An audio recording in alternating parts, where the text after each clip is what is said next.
Now, F.D Signifier is one of the channels I've always liked because I feel like when I watch him, I get smarter or learn something new. Crosses a line when folks confuse what catharsis is, the release of negative energy, with praxis, another Greek word that means actually doing something meaningful. And I feel like whether you agree with his stances or not, you can tell he's passionate about what he's talking about. There's a reason why I use her face, not just in that video, but a couple of videos over the course of my career, because I know it's algorithmically powerful because people want to talk about her.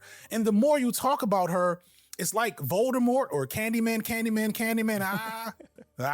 Which is why I think having voices like his is so important in the fight against all the misinformation that goes out there from grifters about the Black community specifically. Racially motivated police brutality is a myth. It's simply a myth. When you think about Rosa Parks and what she did, and everybody thinks she's so heroic, do you know Rosa Parks had a car? And I think any Black person with the platform has a role to play in combating anti-Blackness, racism, and white supremacist narratives pushed by Uncle Ruckuses and raccoons. So unfortunately, I have to disagree with F.D Signifier on this one about calling out grifters. It doesn't matter how wrong she is, how false what she's saying is, and how many times I or anyone else debunks her talking points, just like it doesn't matter that Triple H loses the night of WrestleMania or loses any amount of matches, he will have the belt back by SummerSlam. But I'm Drew, welcome to the channel. Please like and share the video. Don't forget to sub.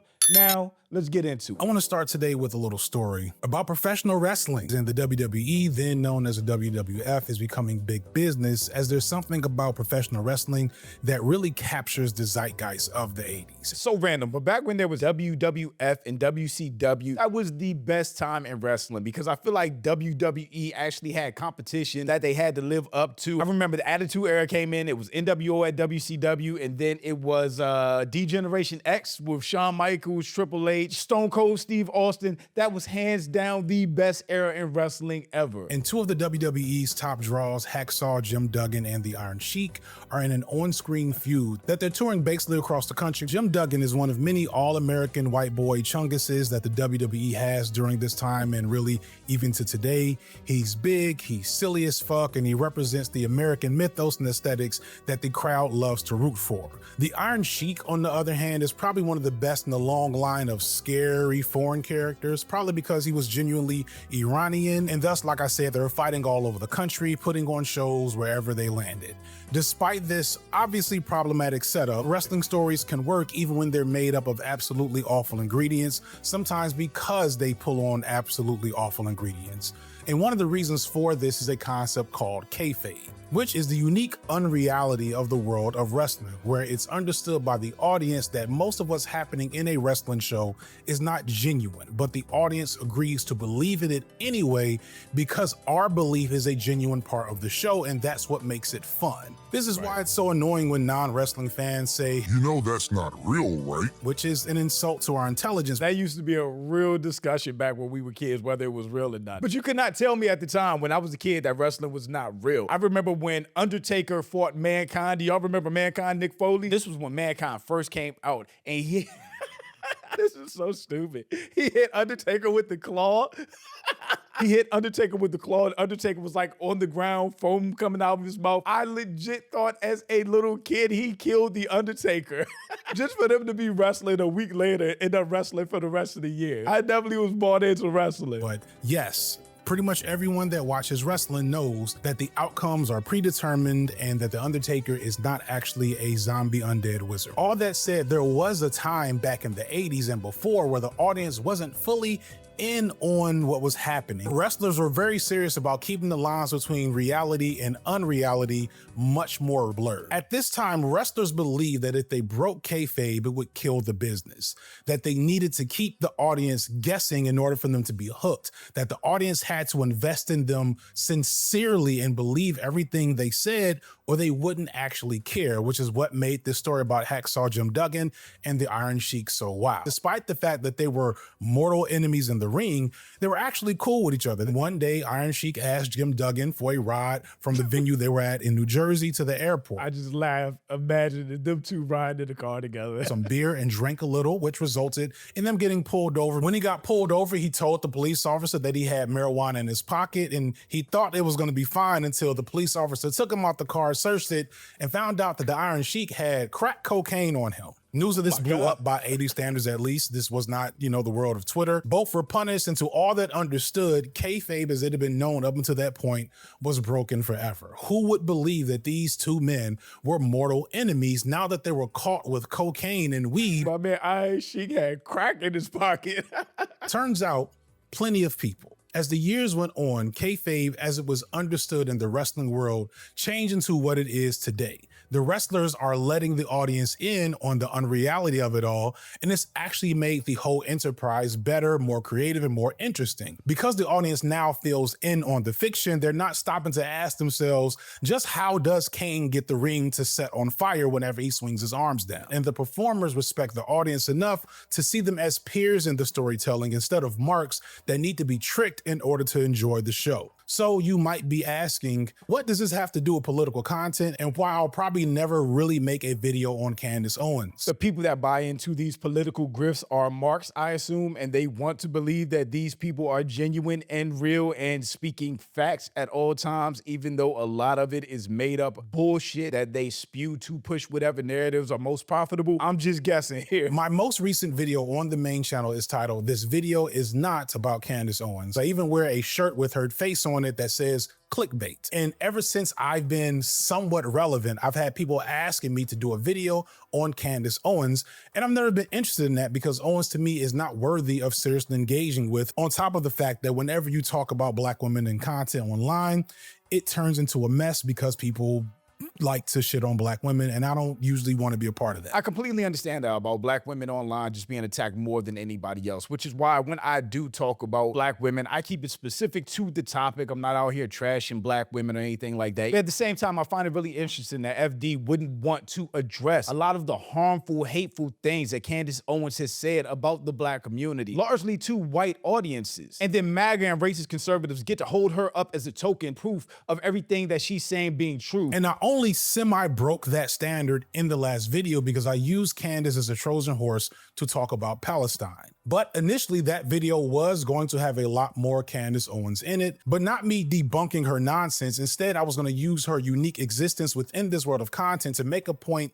that I've been thinking about a lot for years now. See, the way he called it nonsense, it just kind of rolled off his shoulders just because he knows it's nonsense. But what about everybody else that doesn't know it's nonsense? What about young Black people that are just coming into the world that might get Candace Owens on their feeds and start believing the anti-Black harmful things she said about Black people? If there is no voice countering the things that they're saying, then not only Black people, but white people, racists, anybody that does not like the Black community will then take those talking points and use them against us, which is what we see online all day. Anytime you post anything about anything, racists are going to be in your comments, say something, bring up crime stats, try to make it a per capita. It's literally the same thing we see all day, every day. But finally, I think I've congealed all my issues of political content, but more importantly, political content consumers, into a critique that can be summarized in one phrase. A lot of y'all are marks. Mark is another wrestling term, except derogatory. A mark is someone who thinks kayfabe is real. It's someone who is not smart enough or aware enough to be real. in on the crafting of the fiction that is professional wrestling. It's someone who does, in fact, have to believe that Iron Sheik and Hacksaw Jim Duggan are mortal enemies in order to be invested in the show. A mark believes that what they're watching and consuming is real and often will feel insulted, maybe even resentful when shown the opposite, because it makes them feel like they've been tricked. In the world of wrestling, no one wants to be seen as a mark because marks are annoying and they kind of ruin everything. They take things too seriously, make people uncomfortable, and can be obnoxious as a performers as well. It's still real to me, damn it! See, that clip is funny because somebody is so emotionally invested in wrestling, but what about people that, again, do believe all of the anti-Black things said about Black people, that do take what's said at face value, don't do their own research, don't look it up, don't know any other Black people, or even Black people that believe that, and then run with it. That's why I think talking about the things that I talk about on my channel and other Black people do as well is so important, because we have to counter those narratives. We have to arm our people with facts to fight against the bullshit that's out there attacking the Black community. Half a decade now of making political content on this platform, I've come to realize that a lot of consumers of political media, regardless of the political affiliation, are marks, and the worst kind of marks. They're marks that are convinced that them being a mark is actually the correct way to operate in the space. Some of you are marks with no sense of self-awareness on what you're actually doing when you click play or leave a comment or share a video. Many of you are convinced that your favorite content creator is actually a revolutionary, or that their platform, whether it's a couple of 100,000 or a couple of million, is some type of huge platform in the grand scheme of how political ideas and issues are developed. It's very small, usually a drop in the bucket, barely a drop in the bucket, which means very little to political spheres and movements. That's 100% true. Or even worse, that your least favorite content creator is some type of CIA asset sponsored by insert government entity here to do evil stuff on YouTube to stop the revolution from happening, which is why you have to leave as many mean comments as you can in their on their videos. But the worst part is that unlike wrestling fans, most of you have shown a complete inability to reframe how you see things and actively resist being corrected on your views. You cannot be trusted to engage maturely with the media you're consuming, and you tend to reward figures that willfully misrepresent themselves as more than just entertainers.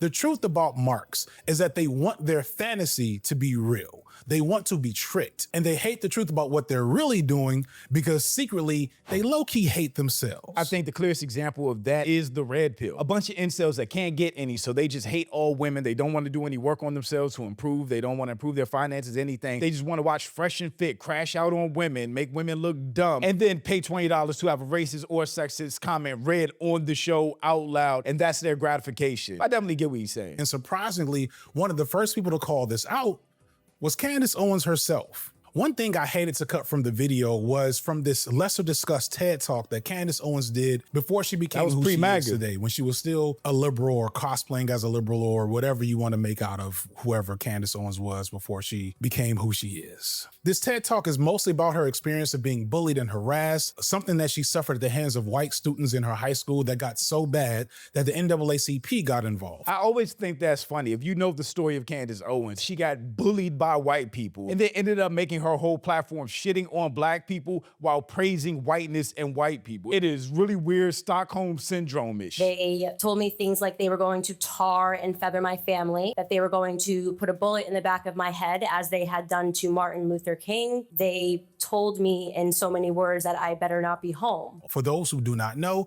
Owens grew up relatively poor, but also in an all-white area, so she had that fly in the milk experience. Y'all better stop doing that to your kids. Y'all better stop having them around all white people, all white friends, and they have no sense of self or identity. Y'all better stop that. This is categorically a harmful thing for black children, and despite what some might think, I empathize deeply with black kids who have had to deal with this experience because it can be traumatic. However, more significantly for the moment, this type of flying the activity that Owens would eventually become known for. In this talk, Owens speaks on how the anxiety that she suffered after this ordeal led her to depression and anorexia, but not specifically the racial harassment, the aftermath of it, the depersonalization and attention. And what she learned from this experience might be the one time that Owens says something that I genuinely agree with, that most of how people interact through media, especially social media, is kayfabe. This TED Talk was not long after she had wrote the Donald Trump has a small penis article, and not too long before she became the biggest face in the MAGA movement. It's the same as when a baby face or a good guy wrestler suddenly turns heel or into a bad guy, except again, unlike in wrestling, the audience thinks that this is all real and that it should be taken seriously.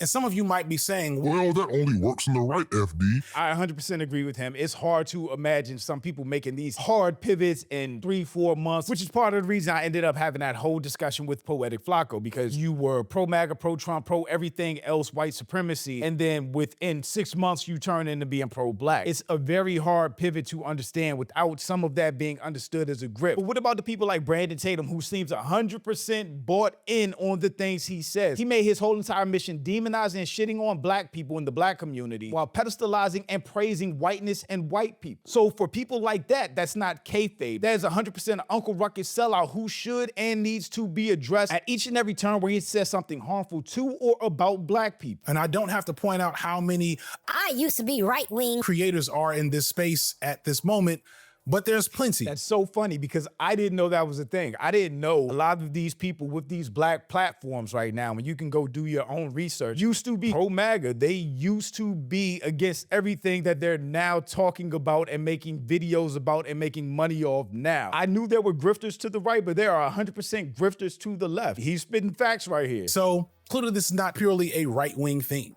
When I analyze what Owens says here, she seems to understand early on that all of this is kayfabe. It's just that most of the people involved, both the creators and definitely the consumers, don't realize it. They didn't realize they were participating in an agreed upon fiction, and thus they act way more severely and intensely than they would if they were standing face to face with people. That's because the method of activism has morphed completely. When our parents and our grandparents were coming up, that word required a physical presence. They had to march on the front lawns of the White House to put an end to the Vietnam War. They had to risk their livelihoods to put an end to institutions like segregation. Activism meant maybe being arrested. Activism meant maybe being killed. So they had to care deeply, beyond the concept of a trending hashtag, to voice their outrage. But today we have the internet, and the internet is fast and the internet is amazing, but doesn't exactly require a physical presence, and it therefore allows us a level of detachment. I tweeted something not too long ago. I said, you could tell a lot of people online have never been punched in the mouth. You could tell by the things they say, how loosely they say words like the N-word or spam something racist, that they've never had a physical confrontation, not just with the black person, but with anybody. And that's exactly what she's alluding to with a lot of behavior online. And what I think Owens realizes after this moment, or what she was probably developing that explains where she went later in life, is that a lot of you want to be marks. They want to replicate the actual feeling and energy of doing something, but in the safe, low stakes environment of social media. And that all she'd have to do was keep telling good stories and people will reward her for that. And if you look at Owens' career, that's what she's done. Conspiracy theory after conspiracy theory. George Floyd was not an amazing person. First and foremost, George Floyd at the time of his arrest was high on fentanyl and he was high on methamphetamine. The president's wife in France. And today I have been sued by the first lady man of France. So let's just go, guys. Let's just go. Now whatever's going on with Charlie Kirk. It is an absolute fact that Charlie Kirk thought that he was a time traveler. He fused with random people, Kanye West, MAGA, not MAGA now, and of course Israel. Most of it just comes down to her knowing that if she says something with enough intensity and sincerity, there are people out there who want to cling to her every word. And the important part to understand is it doesn't matter how wrong she is, how false what she's saying is, and how many times I or anyone else debunks her talking points, just like it doesn't matter that Triple H loses the night of WrestleMania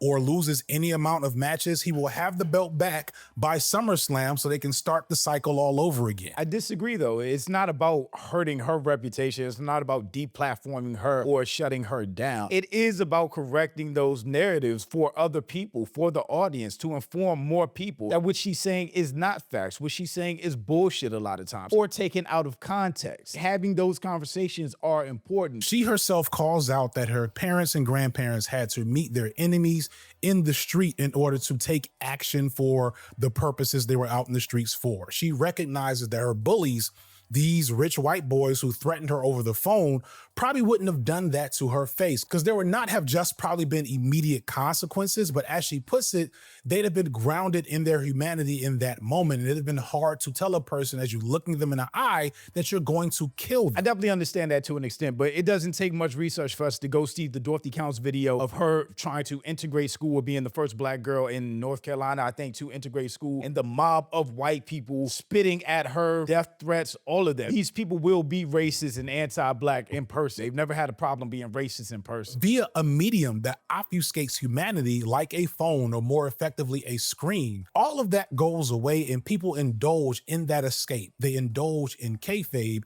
and that wouldn't be the worst thing in the world. It probably wouldn't be bad at all if so many of y'all weren't marks. Going back to that now infamous talk I did with Dr. Ball and some of my peers, the topic of not talking about Candace Owens came up, and we as peers had a civil disagreement that was mostly fine, but there are people in the chat, in the comment section, that were furious. They were big mad that I and others were not interested in kayfabe addressing Candace Owens for the show. Folks were calling me a coward and insinuating that I wasn't doing my job. One said, and I quote, "I'm okay to ignore them, but ignoring them doesn't make them go away." And a video essay does? A video essay won't make them go away. I don't think us addressing anything is about making them go away or deplatforming them or taking their voice, but it is about countering the narratives, challenging the things they say, and informing our people that what they're saying is not facts. It's a lot of nonsense, as he said earlier. But if there aren't voices out there calling out the nonsense, then everything she says and people like her, the Officer Tatums, the Hodge twins, just flies and people believe it. Do y'all know how many Candace Owens is bad and here's why videos there are out there? Literally thousands, probably hundreds of thousands at this point. What has that done to make her go away? Only a mark believes that that's what's happening when I or someone else makes the anti-Candace Owens video. In reality, the opposite is true. Especially me, a person with a relatively large platform, speaks on Candace Owens. All I'm doing is pouring more fuel on the fire that is her reach on this algorithm. And the more you talk about her, it's like Voldemort or Candyman, Hold on, how many Candymans am I supposed to say? You gotta say it 5 times. You gotta say it 5 times. You good, bro. Hold on a second. You good. It's 5 times, I'm safe, everything's cool. That's why I try a lot as much as I can, even though like often these videos don't perform very well, to pull back the curtain on all of this, to show I'm not in the Matrix, y'all. It's a green screen. I'm trying to bring you all in on the kayfabe. I'm not afraid of making a video about this woman. It's not like some nefarious threat. There's not any amount of people that she could talk about on her platform or that can come to my comment sections that's gonna change the amount of money that will pop up in my Google AdSense check based on the video. In fact, if she were to respond to my video, it'd be the best thing that ever happened in my career. Don't be a fucking mark. Now, this is not to say there should never be pushback or education or debunking of right-wing arguments. Okay, I'm glad he made that distinction. It is still important to talk about these things, to counter these narratives, especially the right-wing racist white supremacy side of things. Absolutely. I'm glad he said that. For the marks out there that do wholeheartedly believe the things that they hear online, specifically from harmful people, it is important to have voices counteract that stuff, for sure. But beyond that, this is just y'all aggrandizing what it means for your favorite creator to make a video about something you like or think is important. I think a lot of marks want this to be real because they want to feel like doing something when they're not. And unlike wrestling, which happens live and involves live engagement, all of this is happening via screens and comment sections, and not enough creators are doing what they should be doing to break kayfabe and keep people balanced. Remember when Charlie Kirk was murdered and Ezra Klein wrote that god-awful piece proclaiming that Charlie Kirk did politics the right way, and it was one of the worst things he's ever written. I just really was annoyed, as I should have been, and as many others were, by that particular article, including one Ta-Nehisi Coates. Coates wrote a scathing rebuke of Klein's horrible article and put him in his place, and then he goes on Klein's podcast and rips him up some more, saying exactly what I wish I'd have had a chance to say to Ezra Klein. And then he hit him with the Sweet Chin music and the 619 and pinned them 1, 2, 3, and his music hits and everything's right in the world. He lifts a belt and he goes to the hospital. Except what? They're cool after. They had coffee. They're actually friends in real life. And the audience, and myself included, goes wild. Ta-Nehisi Coates schools Ezra Klein. And meanwhile, at the beginning of this podcast, in a moment that everyone just glosses over, Coates and Klein openly admit at the beginning of the conversation that they're friends, that they had this conversation privately before doing it publicly, that they text regularly. In so many words, they openly admit that this is all literally for show. Right, but does that make it any less meaningful that he went on air and addressed again the harmful things that Ezra said in defense of Charlie Kirk? I don't think it does. But I understand what he's saying about the fakeness behind it. All kayfabe, and a lot of us either missed that or ignored it because we're marks. I've never watched Ezra Klein before, but I watched that hoping Ta-Nehisi would do exactly what he did, not considering that I was being worked. It's Jim Duggan and the Iron Sheik, except we know it's not real, but we don't care. And if you came away from that conversation feeling like the record had been corrected on Charlie Kirk's legacy, No, it didn't. But I think it does serve a purpose and have some weight and some meaning to have a voice from our community addressing those things. I just think it matters. What was this conversation other than a product of political entertainment to consume, maybe educate, but ultimately change nothing? Again, if we look at the Mark theory, if you look at the Marks that bought into all of the Charlie Kirk hype, you look at people that were losing their jobs and getting death threats and being put on lists for speaking out against Charlie Kirk. Having a voice on a big platform speak out against the legacy of Charlie Kirk does matter in the big scheme of things. It makes sense considering the reality of the political moment that so many people are looking for media that engages with the completely valid anxieties that people are having. It's good that videos can educate, entertain, and provide catharsis to viewers, but that desire to provide or seek out catharsis, in my opinion, crosses a line when folks confuse what catharsis is, the release of negative energy, with praxis, another Greek word that means actually fucking doing something meaningful.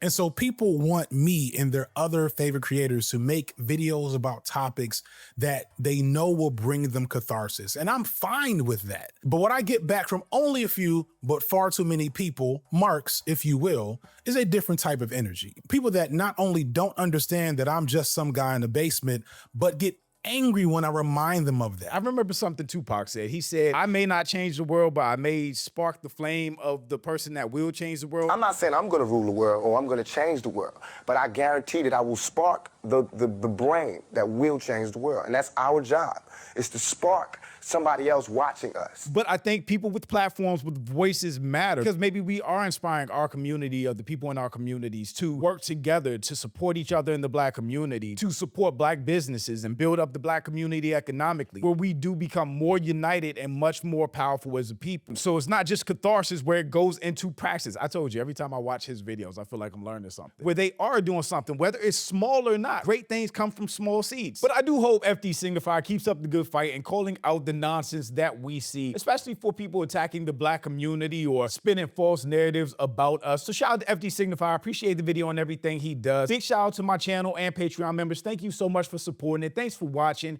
Y'all let me know what you think about all this in the comments. Also, make sure you check out the next video, and don't forget to follow me on Instagram for behind the scenes and life stuff, and I'll catch you next time. Peace.